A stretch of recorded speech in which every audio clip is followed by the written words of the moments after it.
Alors aujourd'hui en fait on est mobilisé tout simplement parce que c'est suite à l'annonce qu'il y a eu fin juillet sur le site de Viry-Châtillon, comme quoi ils allaient arrêter la production du moteur Alpine F1.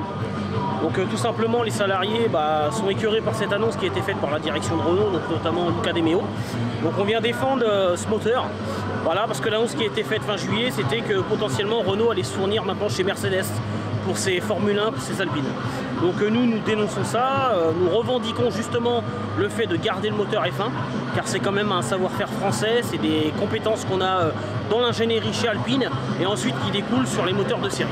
C'est inconcevable pour les salariés du groupe Alpine comme pour ceux de Renault de mettre fin à 50 ans d'engagement historique en Formule 1. D'autant plus que c'est le sport qui mène le niveau sportif au Graal. C'est un des sports les plus médiatisés au monde et surtout il apporte vraiment les noblesses au sport.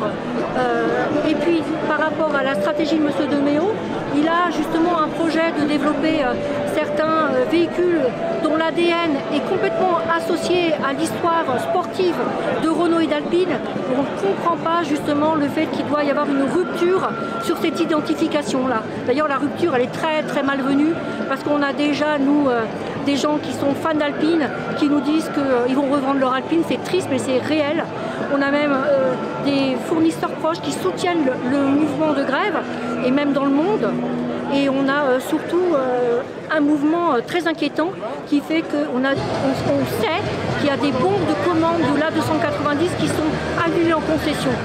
Je suis assez impressionné par la mobilisation des salariés et du personnel de Viry-Châtillon. Ça montre leur attachement à leur entreprise, à leur métier, à ce qu'ils font. Et en discutant avec eux, on voit toute l'importance qu'ils donnent à ce que l'image de marque de Renault, qui est présente sur les circuits de Formule 1, mais qui a aussi des conséquences sur les voitures de tous les jours. Beaucoup d'innovations qui sont parties de la Formule 1 pour arriver dans les voitures du quotidien.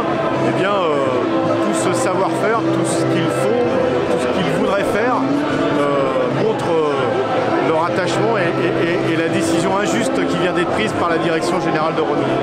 Et aujourd'hui, je pense que c'est l'affaire de toute la CGT, ce qui se passe aujourd'hui dans la filière automobile.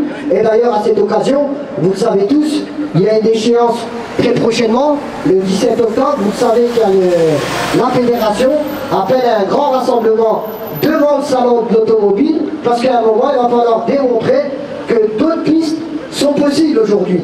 Et de subir le coût du patronat, et en plus, par-dessus tout, avec des aides publiques. Ça veut dire qu'on finance quasiment, nous, les plans sociaux qui sont faits demain.